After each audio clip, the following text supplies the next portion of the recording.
Hi friends, എല്ലാവർക്കും channel അക്കാഡമിയുടെ daily current affairs സെഷനിലേക്ക് സ്വാഗതം. എന്റെ പേര് കിരൺ. നമുക്ക് ഇന്നത്തെ ഡിസ്കഷൻ ആരംഭിക്കാം. നമ്മൾ ആദ്യം ഡിസ്കസ് ചെയ്യുന്നത് നമ്മുടെ സംസ്ഥാനത്തെ പറ്റി തന്നെയാണ്. 2030 ശിശുമരണ നിരക്ക് 1000 ജനനത്തിൽ 10ൽ താഴെയാക്കുക എന്ന കേന്ദ്ര സർക്കാർ ലക്ഷ്യം 2020 തന്നെ നേടിയ സംസ്ഥാനമാണ് കേരളം. അപ്പോൾ നമ്മുടെ രാജ്യത്തിന്റെ സസ്റ്റൈനബിൾ ഡെവലപ്മെന്റ് ഗോൾസ്, സുസ്ഥിര വികസന ലക്ഷ്യങ്ങളുടെ ഭാഗമായിട്ട് 2030 ശിശുമരണ നിരക്ക് 1000 ജനനത്തിൽ 10ൽ താഴെ എത്തിക്കുക എന്ന ലക്ഷ്യം 2020 തന്നെ നേടിയ സംസ്ഥാനമാണ് കേരളം. നമ്മുടെ ആരോഗ്യ വകുപ്പ് കൈകാര്യം ചെയ്യുന്ന സംസ്ഥാന മന്ത്രി ആരാണ്? ശ്രീമതി കെ ശൈലജ ടീച്ചറാണ്. അതുപോലെ തന്നെ കേന്ദ്ര ആരോഗ്യ വകുപ്പ് മന്ത്രി ഡോക്ടർ ഹർഷവർദ്ധനാണ്. അടുത്ത് നമ്മൾ ഡിസ്കസ് ചെയ്യുന്നത് 2020 ഡിസംബറിൽ തദ്ദേശ സ്വയംഭരണ സ്ഥാപനങ്ങളിലേക്കുള്ള ഇലക്ഷൻ നടക്കുകയാണ്.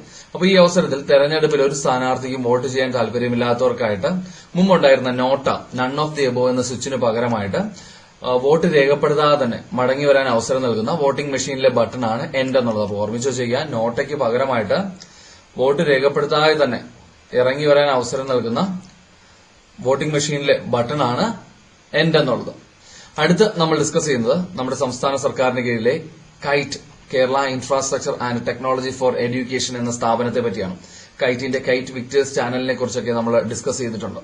അപ്പോൾ 2020 നീതി ആയോഗ് പ്ലാനിംഗ് കമ്മീഷന് പകരമായിട്ട് നിലവിൽ വന്ന സംവിധാനമാണ് നീതി ആയോഗ്. അപ്പോൾ നീതി ആയോഗിന്റെ best models in HRD category, human resource development കാറ്റഗറിയിൽ ഇടം നേടിയ കേരളത്തിലെ സ്ഥാപനമാണ് കൈറ്റ് എന്നുള്ളത്. അപ്പോൾ 2020 നീതി ആയോഗിന്റെ ബെസ്റ്റ് മോഡൽസ് ഇൻ HRD കാറ്റഗറിയിൽ ഇടം നേടിയ കേരളത്തിലെ സ്ഥാപനമാണ് കൈറ്റ്. കൈറ്റിന്റെ സിഇഒ ആരാണ്? ശ്രീ അൻവർ സാദത്താണ്. അതുപോലെ നീതി ആയോഗിന്റെ സിഇഒ ആരാണ്? ശ്രീ അമിതാഭ് കാന്ത് ആണ്.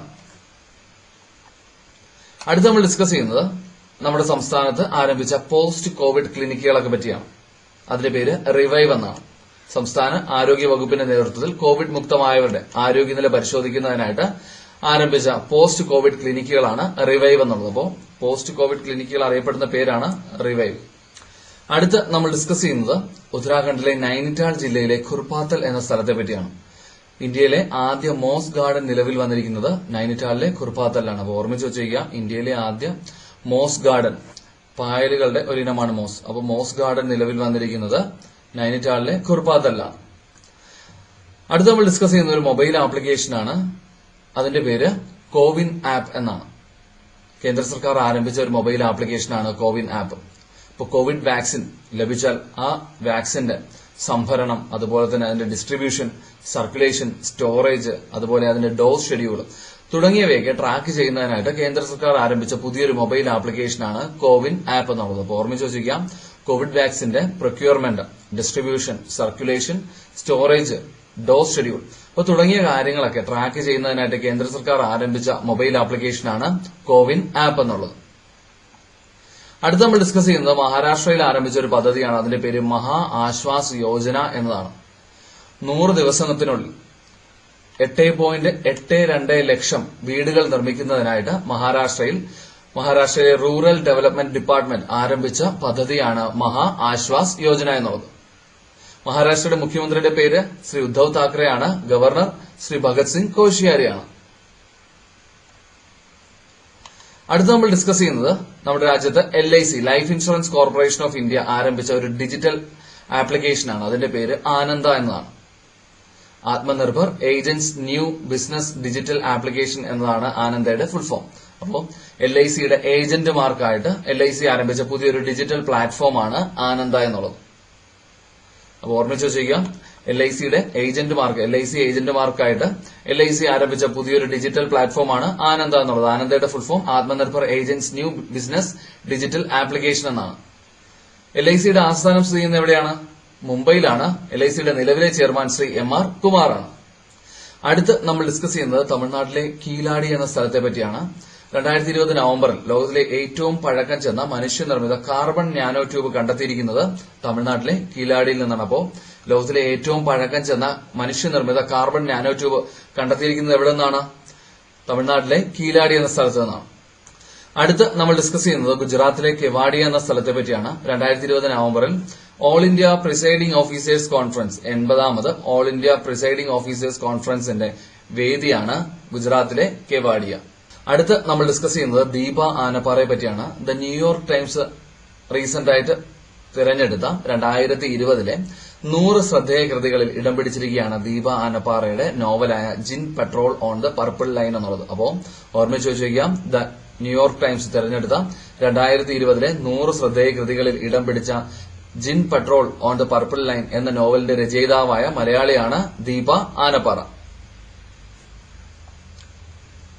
അടുത്ത് നമ്മൾ ഡിസ്കസ് ചെയ്യുന്നത് കാനഡയെ പറ്റിയാണ്. 18ാം നൂറ്റാണ്ടിലെ അന്നപൂർണ ദേവി വിഗ്രഹം ഇന്ത്യക്ക് തിരികെ നൽകുന്ന രാജ്യമാണ് കാനഡ. കാനഡയുടെ തലസ്ഥാനം നമുക്കറിയാം ഒട്ടാവയാണ്. കാനഡയുടെ കറൻസി കനേഡിയൻ ഡോളറാണ്. കാനഡയുടെ പ്രധാനമന്ത്രി ജസ്റ്റിൻ ട്രൂഡോ ആണ്. അപ്പോ 18ാം നൂറ്റാണ്ടിലെ അന്നപൂർണ ദേവി വിഗ്രഹം ഇന്ത്യക്ക് തിരികെ നൽകുന്ന രാജ്യം കാനഡയാണ്.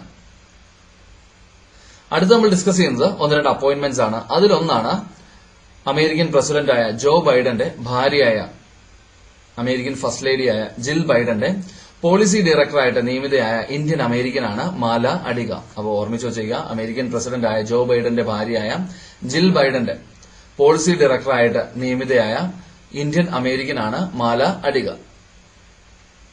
അതുപോലെ മറ്റൊരു അപ്പോയിന്റ്മെന്റ് ആണ് നമ്മുടെ CAG controller and auditor general of ഇന്ത്യയായ ഗിരീഷ് ചന്ദ്ര മുർമുവിനെ ഇന്റർ പാർലമെന്ററി യൂണിയൻ IPU ജനീവയുടെ എക്സ്റ്റേണൽ ഓഡിറ്ററായിട്ട് നിയമിതനായിരിക്കുകയാണ്. അപ്പോൾ IPU ഇന്റർ പാർലമെന്ററി യൂണിയൻ ജനീവയുടെ എക്സ്റ്റേണൽ ഡയറക്ടറായിട്ട് നിയമിതനായ controller and auditor general of India ആരാണ്? ശ്രീ ഗിരീഷ് ചന്ദ്ര മുർമു ആണ്. അദ്ദേഹത്തിന്റെ കാലാവധി 3 വർഷമാണ്. അടുത്ത നമ്മൾ ഡിസ്കസ് ചെയ്യുന്ന 1-2 നാവികാഭ്യാസമാണ്. അതിലൊന്നാണ് സിംബെക്സ്. ഇന്ത്യയും സിംഗപ്പൂരും തമ്മിൽ 2020 നവംബറിൽ നടക്കുന്ന നാവികാഭ്യാസമാണ് സിംബെക്സ് എന്നുള്ളത്. അതുപോലെ മറ്റൊരു നാവികാഭ്യാസമാണ് സിറ്റ് മെക്സ് എന്നുള്ളത്. ഇന്ത്യയും സിംഗപ്പൂരും തായ്ലൻഡും തമ്മിൽ 2020 നടക്കുന്ന സംയുക്ത നാവികാഭ്യാസമാണ് സിറ്റ് മെക്സ് എന്നുള്ളത്. അപ്പോൾ അത് രണ്ടും ഓർമ്മിച്ച് വെച്ചിരിക്കുക. അടുത്ത് നമ്മൾ ഡിസ്കസ് ചെയ്യുന്നത് പ്രശസ്ത വാനനിരീക്ഷണ കേന്ദ്രമായ അറേസിബോ വാനനിരീക്ഷണ കേന്ദ്രത്തെ പറ്റിയാണ്. ഇത് സ്ഥിതി ചെയ്യുന്നത് കരീബിയൻ ഐലൻഡായ പ്യൂട്ടോറിക്കയിലാണ്. പ്യൂട്ടോറിക്കയുടെ തലസ്ഥാനം സാൻ ജുവാൻ ആണ്. അപ്പോ 2020 നവംബറിൽ പ്രവർത്തനം നിർത്തിവെക്കാൻ തീരുമാനിച്ച പ്രശസ്ത വാനനിരീക്ഷണ കേന്ദ്രമാണ് അറേസിബോ വാനനിരീക്ഷണ കേന്ദ്രം. ഇനി സ്പോർട്സ് റിലേറ്റഡ് ആയിട്ടുള്ള ഒരു ന്യൂസ് ആണ്. ICC ഇന്റർനാഷണൽ ക്രിക്കറ്റ് കൌൺസിലിന്റെ ആസ്ഥാനം എവിടെ സ്ഥിതി ചെയ്യുന്നത്? ദുബായിലാണ്. അപ്പോൾ ICCയുടെ പുതിയ തീരുമാനപ്രകാരം രാജ്യാന്തര ക്രിക്കറ്റിൽ പങ്കെടുക്കുന്നതിനുള്ള കുറഞ്ഞ പ്രായപരിധി 15 വയസ്സാണ്. അപ്പോൾ ICCയുടെ പുതിയ നിയമപ്രകാരം രാജ്യാന്തര ക്രിക്കറ്റിൽ പങ്കെടുക്കുന്നതിനുള്ള കുറഞ്ഞ പ്രായപരിധി 15 വയസ്സാണ്. ICCയുടെ ആസ്ഥാനം ദുബായിയാണ്. നിലവിലെ ചെയർമാൻ ഇമ്രാൻ ഖവാജയാണ്. അതുപോലെ ICCയുടെ CEO ശ്രീ മനു സാവ്നെയാണ്. നമ്മൾ അടുത്ത് ഡിസ്കസ് ചെയ്യുന്ന 1-2 ദിനങ്ങളാണ്. അതിലൊന്നാണ് നവംബർ 21 ഐക്യരാഷ്ട്രസഭയുടെ നേതൃത്വത്തിൽ വേൾഡ് ടെലിവിഷൻ ഡേ ആയിട്ടാണ് നമ്മൾ ആചരിക്കുന്നത്. അപ്പോൾ ഓർമ്മിച്ച് വെച്ചിരിക്കുക, നവംബർ 21 വേൾഡ് ടെലിവിഷൻ ഡേ. അതുപോലെ തന്നെ നവംബർ 21 മറ്റൊരു പ്രത്യേകതയുമുണ്ട്.